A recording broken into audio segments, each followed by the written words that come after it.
Okay, this started as my take on the presidential debate, but in my mind it's morphed into something else.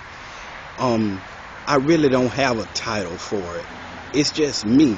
It's a scream from a damn black man. What I want you to understand is that I have an intense love for my people. Um, I hate to see stupid things happen to us, and I hate to see us doing stupid things. And right now, what I see is the most stupid thing I've ever seen in my life. We have such a great opportunity to move forward now, and we're squandering it. Um, we're squandering it because so many black people are so caught up in things that don't really matter.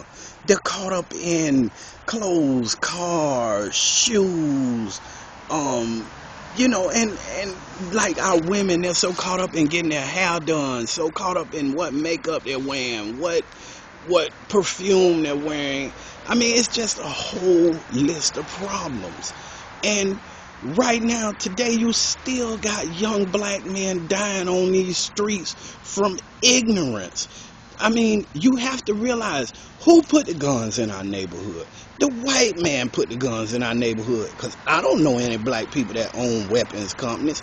I don't know any black people that own ships and planes that can bring drugs over here from other countries. All this stuff is put in our community by white people, but when you say this, you become the enemy. I've been an enemy so long, it don't really matter to me. Fuck it. I'm gonna be an enemy till the day I die, because enemies tell truth. In this society, if you tell the truth, you're an enemy. But what we have to realize is that religion has been one of the major factors in holding us back. And when I'm talking about religion, I'm not just talking about Christians, because people always say, "Oh, you're attacking Christians. You're oh." Yeah, I do, but I attack other people too. I attack Muslims who do stupid shit too, because anybody who goes in a building and kills innocent children is not Islamic to me.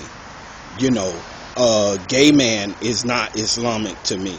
You know, but what I'm saying here is that the black church should be held accountable. The black church has not been held accountable. They are not building schools. They are not building hospitals. They aren't doing a damn thing except buying these ministers bigger cars and building bigger churches. And you go in these churches. I've been to some of the mega churches. I've been invited, and I'll go. And when I go, I see everybody in this church, they want to be so dressed up. They want to look so nice. They want to do all these things. But they're not doing anything with their money that's helping our community. I refuse to go in a church and give it any of my money if it's not helping my community. Right around here, I'm in Tallahassee right now. I live in Moultrie, but I'm in Tallahassee right now. And in Tallahassee, you have homeless people, and you have these churches that give out food to the homeless. These churches are white churches. They're not black churches, because the black churches are so centered on just taking care of their own. And really, they're not taking care of their own, because if the preacher is driving a $40,000-$50,000 car, and you got congregation members that don't even have a car, then that's some bullshit. Because a man of God is not supposed to be rich in this world. That's not the way things go. And if he is rich, he's rich because of the love of the people who he takes care of. But in most instances in this country, these ministers are not taking care of people in their church. They're not taking care of people in their communities. They're standing up here and telling you that, "Oh, God wants you to give me more money so I can get more things." That's my black preacher imitation. But we have to grow out of this mindset. We have to realize that we as a people are floundering. We are about to be annihilated. It may not come tomorrow, and it may not come in 20 years, but I see in 50 years, I either see black people back in slavery, or I see black people totally eradicated through homogenization from the interbreeding that's going on now, and many other factors. But what we have to realize is we got to start looking at some of the communities that are succeeding. The Hispanic community, for one, is totally succeeding in this country. The Jewish community did it a long time ago. The Italians did it a long time ago. Everybody has done it who came to this country. And the Italians were the niggas one time. The Jews were the niggas one time. The Mexicans were the niggas one time. But I live in the South.